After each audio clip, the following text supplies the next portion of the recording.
When you think about your money going into 2026, do you feel excited or do you feel a little sick to your stomach? Like the moment you open your banking app in January and think, okay, how did last year disappear so fast and why don't I feel further ahead? And that feeling right there is exactly why most people repeat the same financial year over and over. New year, new goals, same old habits. But it doesn't have to be like that.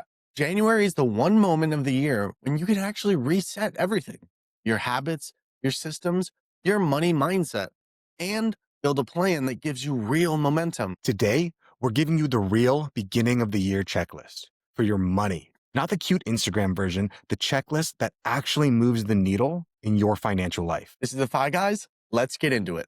Welcome to the Fi Guys podcast, the show where we dive deep into the world of financial independence and personal finance. Whether you're just starting out on your journey or well on your way to financial freedom, we've got the insights and strategies you need to achieve your financial goals. In each episode, we'll provide actionable tips and real-life success stories to inspire and guide you on your path to financial independence. So, grab your notepad and get ready to transform your financial future with the Fi Guys podcast. Let's get started. The Fi Guys is a podcast dedicated to providing general information and insights on a wide range of wealth-related topics. The views and opinions expressed in this podcast are those of the host and guests and do not constitute personalized financial advice. The content provided in this podcast is for educational and informational purposes only. It should not be considered a substitute for professional financial advice. Your financial situation and goals are unique, and the information provided here may not be applicable or suitable for your specific circumstances. We, the host and the guests of the Fi Guys, are not acting as your financial advisor. We are not aware of your individual financial situations, risk tolerance, or investment objectives. Any decisions or actions you take based on the information provided on this podcast are your own and made at your own risk. I may be a financial advisor, but I am not your financial advisor. And now that the lawyers are happy, let's get started. The ultimate beginning of the year money checklist isn't about creating a perfect spreadsheet or pretending this is going to be the year that you magically become a new person. It's about realistic moves stacked consistently. The stuff that actually changes your financial life. So in today's podcast, we're going to start with section 1, why we need to review your 2025 numbers. And if you're listening to this in the future, just review last year's numbers. The main point I want to do is the main point I want you guys to understand is that you can't improve that which you don't measure. So it's very important that we have to have the knowledge of what our total income was and our total spending for 2025. Ideally, you've been listening to the podcast for a while and you've already been doing this. So you have that ability to go back and check it. And if you haven't been doing this, it's time to get started today. When you're doing this income and spreadsheet, looking over things, the biggest thing I want you to look for is the biggest leaks that happened in your financial life. And are there any major surprises? We also need to check our debt progress. Are we making progress and moving forward, or are we backsliding? I find that a lot of people, what they do is they try to avoid this information. But while avoiding might feel good in the moment, all it's doing is setting us farther and farther back in our financial journey and the life that we want to live. So, how much of your 2025 goals did you actually hit? And you need to be ready to actually look at that, see the data, maybe be happy, maybe be sad, but then be able to take that and say, okay, this is what truth is, and this is how I'm going to move forward. And this is the most important part. We need to have an emotional reflection. And that means you need to look back on 2025 and say, what things gave me energy? What things drained me? And once you have that information, that gets to set you up for the next year of what do I want to center my life around? Would you rather center your life around the things that are draining you or the things that are energizing you? I think when we do this, it comes to the point where we get to identify one thing we want to stop doing, one thing we want to start doing, and one thing that we want to continue. By doing this little exercise, it shows us the importance of building the life that we want, because that's what all that financial independence is about. Dominic, before we continue on with some of our points, what do you think about just reviewing your 2025 numbers? No, I just want to speak actually really quickly about what you were just talking about there. I feel like when we all do this year-end review, we always look back. We never really consider the emotional reflection of it all. I think that's one of the things that makes this podcast different is it's not just about the numbers. Like we always say, there's the personal side to personal finance, and we have to address the personal side, right? Reflecting on what drained you and what energized you. That's not something I really ever considered when doing a financial, year-end review. And to me, that is just so powerful because there's things that did energize me that were financially empowering and stuff that drained me that were not financially empowering. But I wonder, Chris, was this in regards specifically financially, or is it just like, hey, I started doing walks in the morning. That's what energized me in the morning. That's what energized me in the day. Is that something that I should be reflecting on right here in this moment? Or is this more of like a financial side?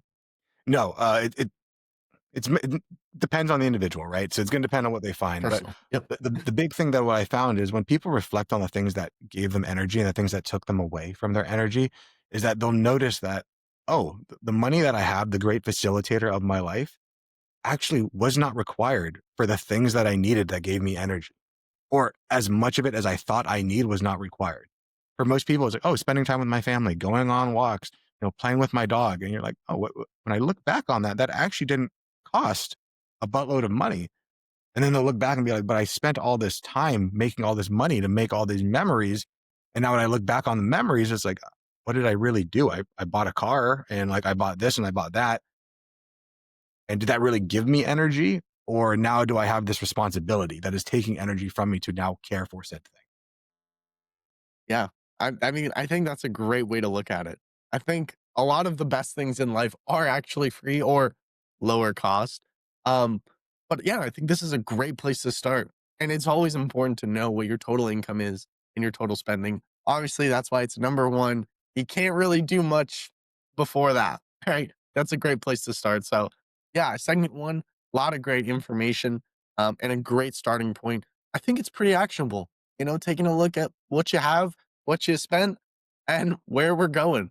So yeah, let's keep it going. I'm Yeah. excited for this.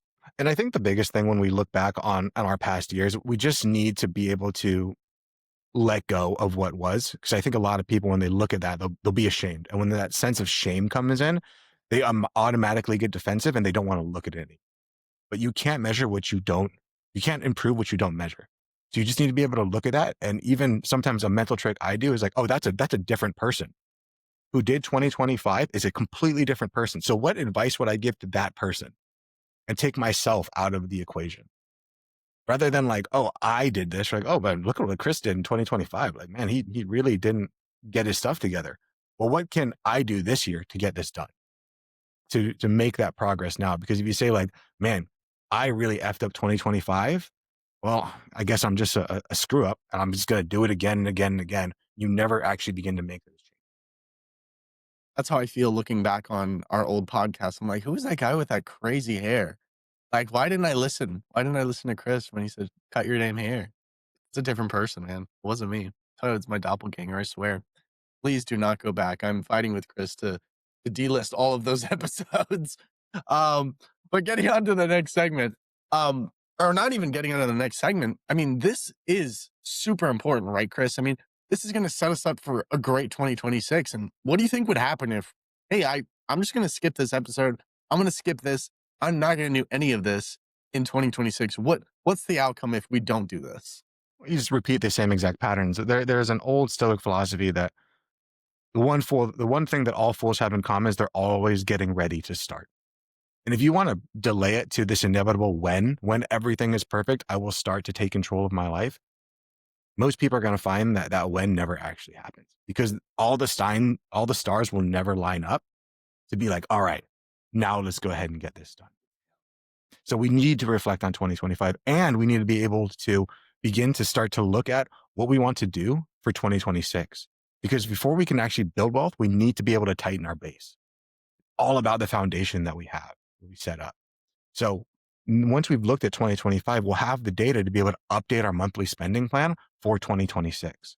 If you're like, what's a monthly spending plan? What's going on here? I would say refer you back to episode 100 and 110, where we go through 100, the pillars of financial independence, and then 110, where we start the FI crash course, and listen to all those episodes to get through there. But you need to have a spending plan set up for 2026 and basically break that down to the month. And then you can even break it down further if you want to go by day or week. I don't do that, but I have had clients that have said, hey, when I break down how much I can spend a day, it makes it a lot easier for me. So again, personal finance is personal. I think another big thing that's important when you're trying to project into the future is recalculating what enough is. What is that enough number? What is your financial independence number? Because you might notice that last year it was 1.5. Well, this year I've kind of inflated my life and it's $2 million. We need to be able to reset the trajectory of our goals. If you don't know how to do that, again, I'm going to refer you back to the FI crash course to go ahead and learn how to calculate your FI numbers. We also need to go ahead and make sure that we're reviewing all of our subscriptions, all of our auto payments, just make sure everything is flowing the way that we want. And we need to refresh our emergency funds and our crisis funds to make sure that the targets are still in line with what we set at the beginning of 2025. Now, there's some people who are listening to this that said, Chris, didn't we already do this a few weeks ago when we were doing our year-end review for 2025? Yeah, if you did that, you get to skip all of this and just move on. But we know that most people aren't going to do it in the end of the year. So new year, new you, let's get it started. Love that. I love that. I mean, you're spot on. And one of the things that you said that I thought was interesting, right? Well, say you had a perfect year last year. Maybe you didn't do any of this, right? Do we really know what perfect is if we can't compare it to what we did last year, right? We got to have that data rich information to really track to see what we're doing, right? For me in my life, it's like, hey, I'm doing so well in this area, but well, what is well? Who determined that? And chances are, oftentimes, it's just a feeling and there's no actual facts behind it. So beware of the feelings and be vigilant of the facts and make sure that we are keeping track of these things so that we do have a good baseline for even for next year, right?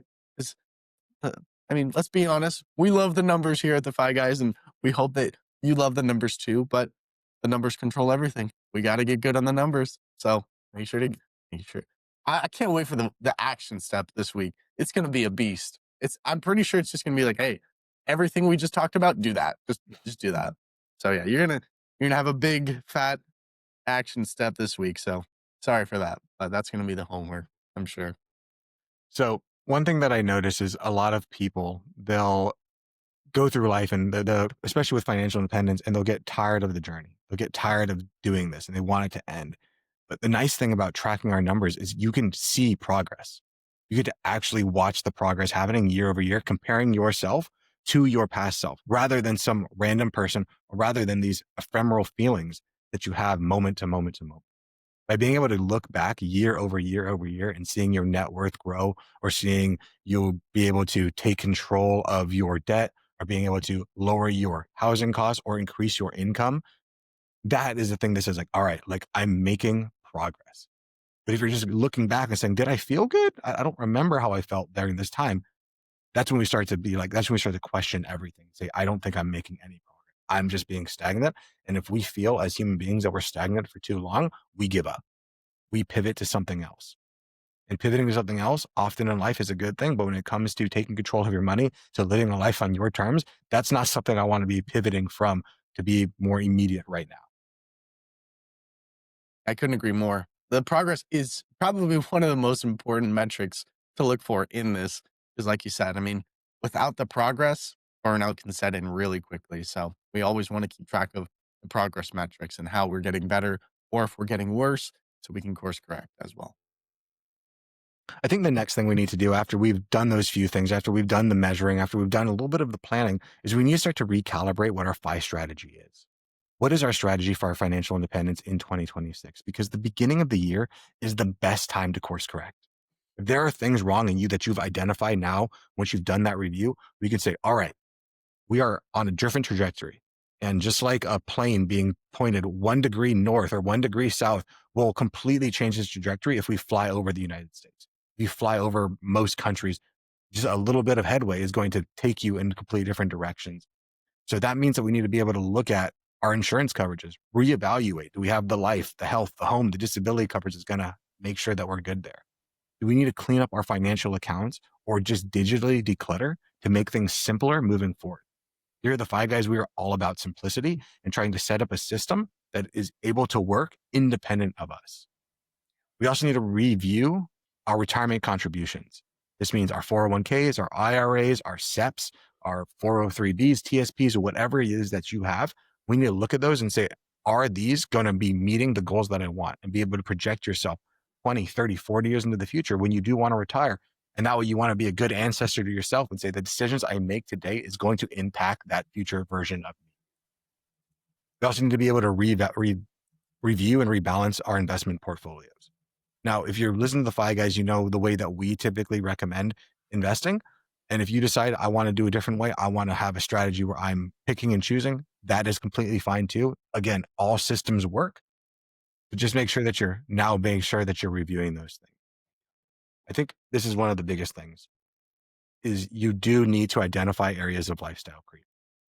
Because in my estimation, the biggest hindrance to people achieving financial independence or quote unquote getting good with their money is lifestyle creep, is not paying attention and just letting life happen until their life inflated and inflated and inflated. And now they have a boat and a house and an RV and all these things.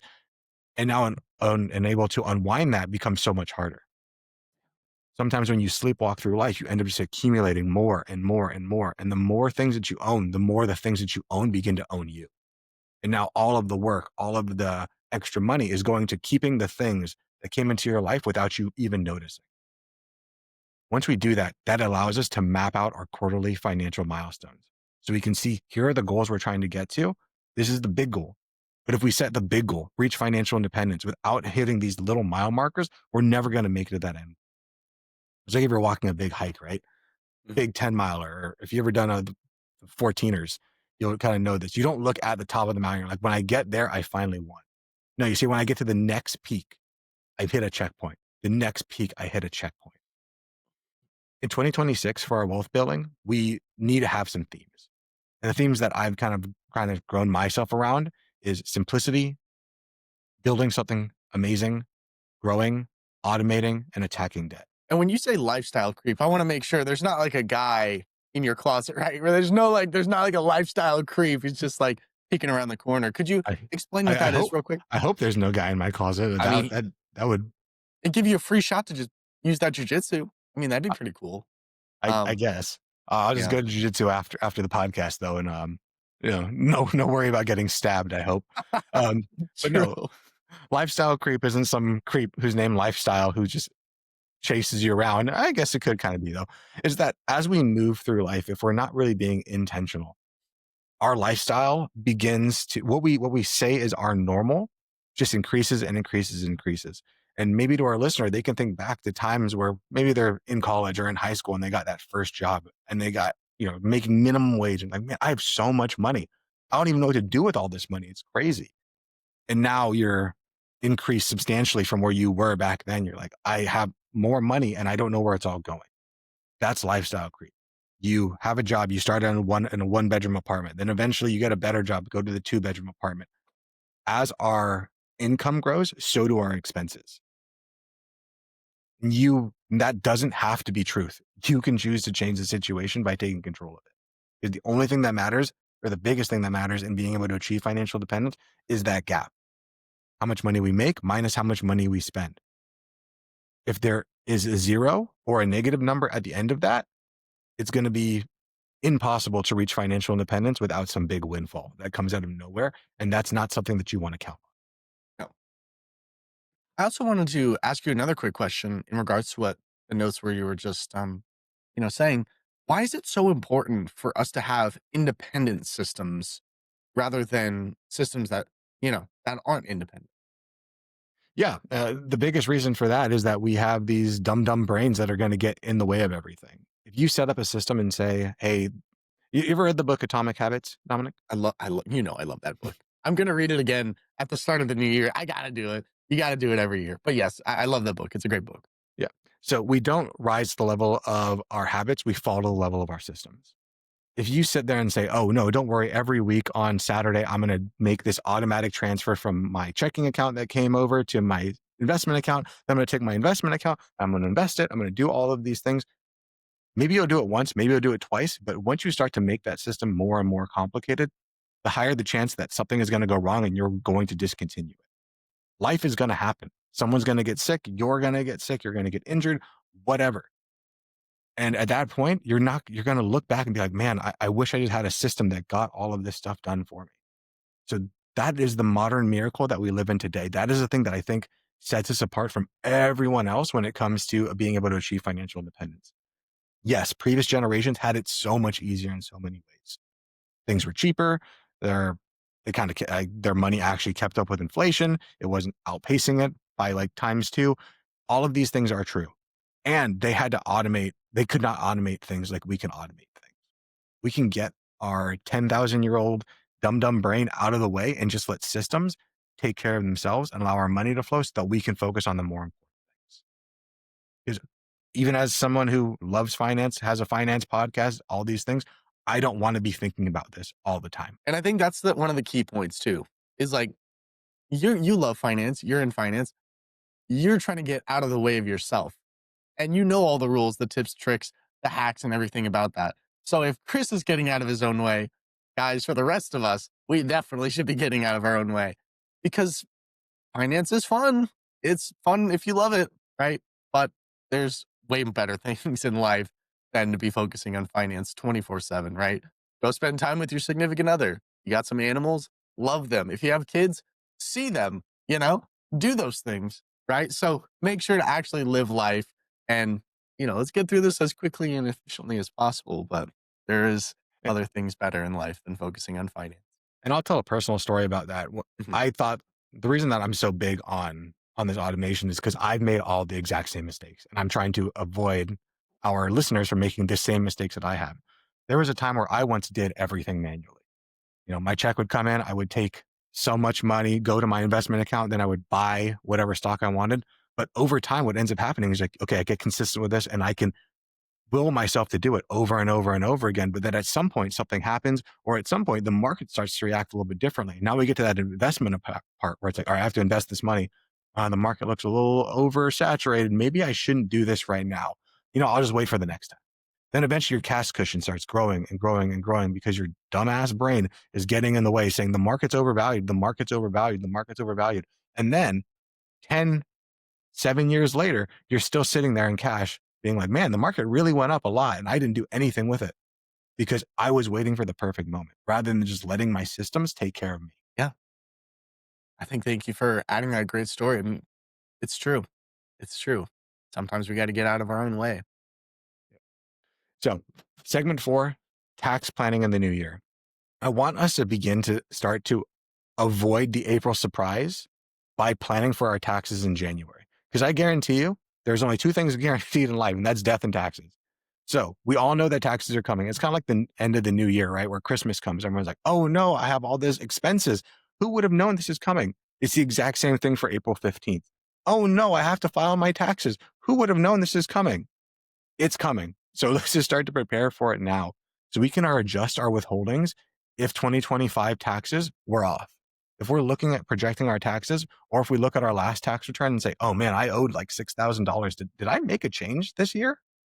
We need to start to do that now. Confirm contribution limits for your retirement accounts, track deductions and credits early. Don't just wait till the end and hope that if I send over this shoebox full of receipts to my CPA, they'll be able to figure it out. Because planning ahead for majority of life events, whether that be a new job, starting a business, child, home purchases, is going to make your life so much easier. Also in 2020, as of the beginning of the year, this is a great time to start to make our decisions of if we want to go pre-tax, post-tax. How do we want to be able to make these decisions moving forward? Again, if you don't know what any of that means, go back, listen to the FI crash course. We discuss all of it there. And that's pretty much it for taxes. I try to make it simple and short. Listen, I typically comment on the end of every segment. I'm not commenting on taxes. I don't want anything to do with it. Too boring for me. I've already gotten through it once this year. I'm not going to do it again. So on to the next segment, good sir. Of course. Let's go ahead and move on to income optimization. So financial independence is a lot about controlling our costs, but we can only control our costs so much.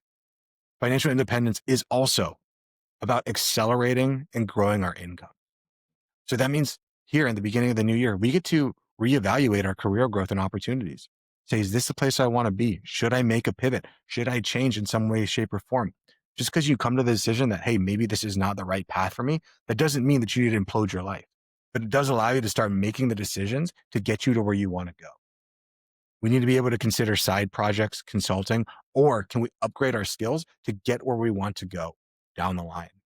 And that means we can go ahead and clean up our resume, clean up our LinkedIn. There are so many nice ways now, like what is it, resume.nerd or nerd.resume. There's a few different ones. There's AI systems that can help you to rebuild all of these things.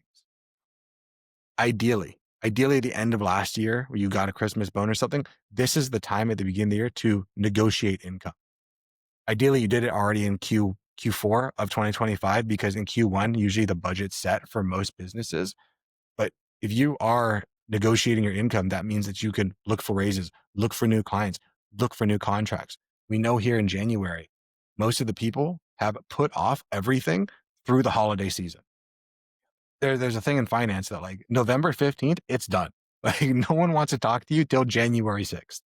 So that's just kind of the way the system is. And it works like that in a lot of ways. So this is the time to begin to look for ways to continue to grow. And we also need to be able to create our 2026 income targets, saying this is how much I want to have made in 2026. And I always say set a pretty big goal and try to reach it. I'm not saying, okay, right now I'm making $60,000. My goal is $2 million. That's most likely not going to be doable, and you're going to give up before it. And you're just going to end up getting to $60,000 and be like, I can't make it the other 940,000. So why even try? But if we say something like, if we're making 60, my goal by the end of the year is to have an income of, I don't know, $70,000. That's a huge increase. Or if you're $100,000, if I can get to 120, a 20% increase in a year is gigantic. And especially if you stack that year over year over year, look at where you're going to get. I'm not asking you to go from where you are right now to Warren Buffett. I'm asking for 1% better. And this is where that starts. And why is it important to set loftier goals, right? I know a lot of people, well, they really weren't installed with the personal belief that they can be more and tend to set goals that are, well, too realistic. Is there any tips or tricks that you have, Chris, to know that, well, hey, like the goal I'm setting, is this a $2 million goal or is this the 60 to $70,000 goal? How do you kind of discern whether it's lofty, too lofty, or I'm not dreaming big enough. I might not be the right person to ask that, because I've struggled with this all the time and trying to figure that out. But what I would say when it comes to that is I think a lot of people are so afraid to set big goals because they're afraid to fail. They're afraid that if I set this and I don't achieve it, then that means that I am a failure. And I think the only way to really fail is to not try at all, or to quit the game before you even began it. So set as big a target as you think is conceivable that you can actually hit it. But that doesn't mean that you just set it some arbitrary goal and not make any progress to get there. You need to set a goal that you feel that I can get there. And then I need to be able to chunk it out into smaller sections to see exactly how I get there. But if I'm making $60,000 a year and I say I want to make $2 million, and then you try to say, okay, how can I work myself backwards to get there? And you don't even know what I need to do, with the exception of make my first million, make my second million, did it. Then that doesn't really work. But if you say, I want to get to $70,000 this year, all right, what I need to do is I probably need to work a little bit harder at work. I need to pick up a few extra shifts. I need to start to cut my income a little bit more, negotiate myself. Once you can have those, maybe not exactly clear path, but see some sort of a path, or at least an inkling of a path, I think that's a goal worth pursuing. But don't make it where it's so easy, where it's like, oh, all I have to do is like, the path is like right there. I just have to like jump over one path and I made it. That's too easy. I always say that, like, if you do have a tendency to set small goals right behind the goals, right? So if it's like my goal is to lose 5 pounds this year, well, if you hit this goal, what's the goal behind it, right? Increase body mass, increase, muscle mass. There's got to be segments, right? A game isn't fun because, well, you score one basket and the game is over. Like the best games, they take you through multiple checkpoints to reach a finalized goal. And I guess that's kind of, I swear this was not planned, but that's kind of like the arcing theme of the podcast. It's like, how do you know what that final goal is, right? You kind of have to know thyself, right? And that's one of the most difficult things we can ask of you, right? To know yourself. But once you start to learn who you are a little bit better, you can really get to know those real goals that you like, that you are true to, and that really fuel you to get you to where you want to be in this great thing we call life. Yeah, that's a beautiful point. As we move on to segment number 6, I want to talk about systematizing again. Because we say it a lot, but I think a lot of people say like, all right, I'll systematize, but I don't really know what that means. But sure, I have a system, Chris. My system is I do a lot of work and it works out for me. But systems protect us when our goals or with from our protect our goals when our life gets messy, when inevitability things get bad. There was something that Warren Buffett once said. I think it was actually Charlie Munger who said, "We want to buy a business that's so good that it can deal with the vicissitudes of life." And vicissitudes just means the ups and downs. And you want to build your system, your business of your life to be the exact same way that it can deal with the ups and downs. So what that means for us when it comes to personal finance is automating our transfers of savings, investing, and our bills. People that are still going in today or like now in 2025, 2026, and saying like, all right, I still need to pay this bill on this date. I need to go to the bank. I need to do these things. I need to write this check. Like, I don't know what the hell you're doing, but you are setting yourself up for a huge ability to mess up at some point that you just forget or you get sick or someone else gets sick. We have the ability to set everything up. Bill pay can be set up automatically. Your credit card statements can be set up automatically. Your mortgage, all of these things can be done without you having to think at all. I also want you to set calendar reminders for quarterly, monthly reviews or monthly reviews, whatever it is that you decide that you want to meet with yourself or your partner to review the system and how it's going. So you can make adjustments as it is. I think too many people set their goals at the beginning and they don't look at it again until we reach our destination. But I've never heard of somebody who just decides, all right, I know I need to go. I'm in San Diego. I need to get to LA. I'm just going to drive north until I get there. And you don't know where you're at. You don't really look like, am I on the right freeway? No, I'm just going north, son. Anything that gets in my way, I'm going north. That's not going to work. You have to be able to readjust as you're moving along, depending on the situation that builds it. I also want people to be able to create impulse spending rules. Because the biggest thing that I'm seeing that's derailing more and more people's journey to financial independence is this constant dopamine seeking. I need to get this next thing to finally feel like I've made it. So what I've introduced for my wife and I is a 48-hour wait rule. If you want something on Amazon and you want something in life, give it 48 hours and see if you still want it.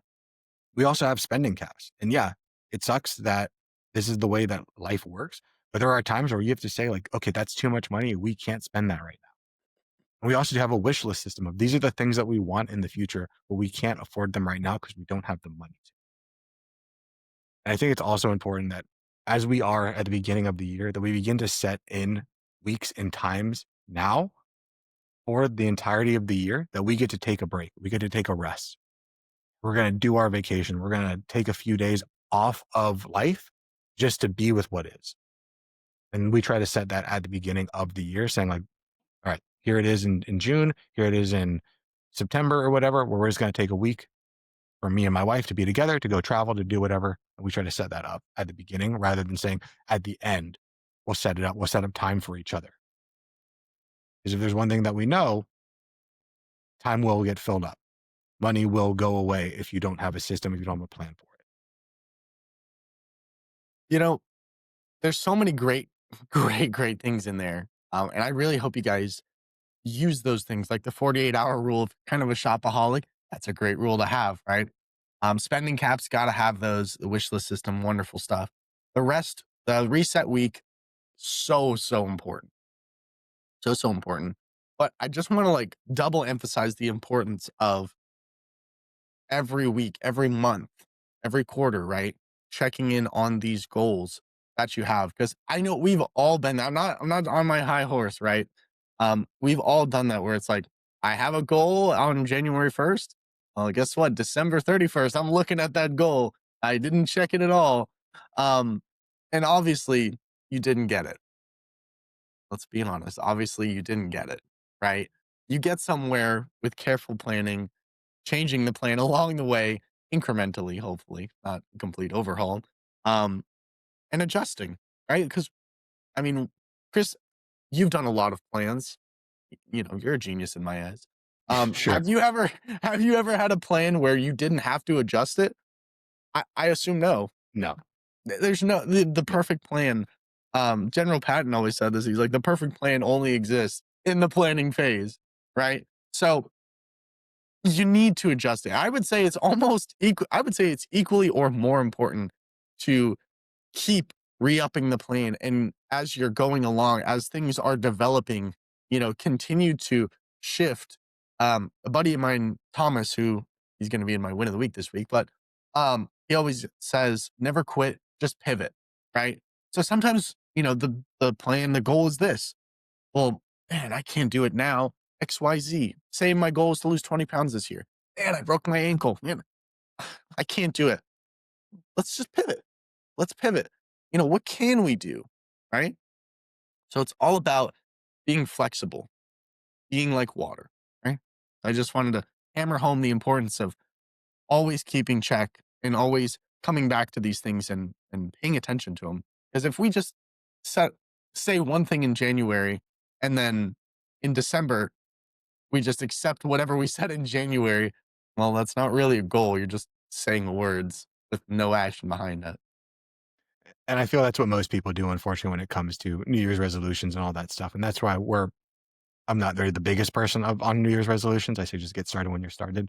But let's move on to segment 7. Our final segment of the podcast this week is here at the Fi Guys. We talk a lot about finance, and we say 80 to 90% of being good with money is your mindset, and the other 10 to 20% is the math, is understanding that. So without being able to grow our mindset, doesn't matter how many tactics you have, you're never going to get there. Because financial success in truth is, again, about 10% tactics, 90% is identity.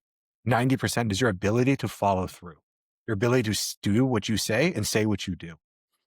So some things I want you to ask yourself is, who do you want to become financially this year in 2026? What kind of person do you want to be financially? You want to be the person that avoids? You want to be the person that looks back on yourself and says, God damn it, you did it again? Or do you want to be able to look back and say, thank you? Another question you want to ask is, what beliefs from last year do I want to get rid of? What beliefs from last year do I need to get rid of? And maybe it's that I'm a failure. Maybe it's that I screwed up. Maybe it's that I'm broken. Are those things serving you today? And as someone who struggles with those exact feelings, I know that they don't. And that's the reason that you have to set up systems and ways to get around those things. Because if you sit there mired in that place, feeling like you are fundamentally broken, like you can't succeed, that you aren't going to get there, then you are right. You will never take any of the steps to be able to get there. We have to have a growth mindset. We have to believe that if we put in our time and our energy, we can make improvements. We may never be able to get to that perfect place of perfection, but in truth, perfection is not a real place. Perfection is the pursuit. Perfection is trying to get there. We need to be able to define our money values for 2026. Is that freedom? Is it security? Is it generosity? Is it growth? Is it something that I didn't even say there? Because there's an infinite number of things that you can say is my money value for 2026 and my personal value for 2026. I think in order to be able to stay on this path, in order to stay on the path of not just financial independence, but the path of life, we need to have a gratitude practice that's grounded in our decision making. It's grounded in our ability to look at the things that we have and not just focus on the one thing that we don't. We need to be able to replace shame with strategy. Be able to say, okay, this is the way things were, and this is how I'm going to get out of it by setting up these systems, by setting up this strategy, not by wishful thinking. Too many people have wishful thinking of, I'm just going to become this out of nowhere without having to make even an iota of change. In order to get from where you are to where you want to be, you need to change. And you are perfect exactly the way that you are. And if you want to be somewhere else, though, you need to be able to make those decisions. I know it's contradictory, and that is the way of life. Two things can be true at the exact same time. Beautifully said, Chris. Truly beautiful. Yeah, it's so important to be honest with ourselves. And oftentimes those are the most difficult conversations to have. Right? Remember not to lie to yourself. I know it's very easy to lie to yourself. Don't do it. Don't give into it. Always be honest with yourself. That's how you can see true, real progress. I'm Let's get to our curious. okay. Yeah, I was just gonna say, what do we have for our action step? You beat me to it. I know you're excited for it. So You let's got get our action step. So I need uh, you to do literally everything we talked about this week, and we'll be done. No, that's not the action step. Here at the Five Guys, we would like to be able to break things down because, like we say, it's 1% better. I'm not asking you to go from right now to a financial wizard. So this week, I want you to pick one financial habit and try to automate it. If that means that every week you have to go in there and check your bank account or move something, or you have to go in and pay a bill, automate it so you can get out of the way. For a lot of people, what 2025 or 2026, the nicest thing is going to be automate money from your bank account to your investment account, whether it be your IRA or your brokerage.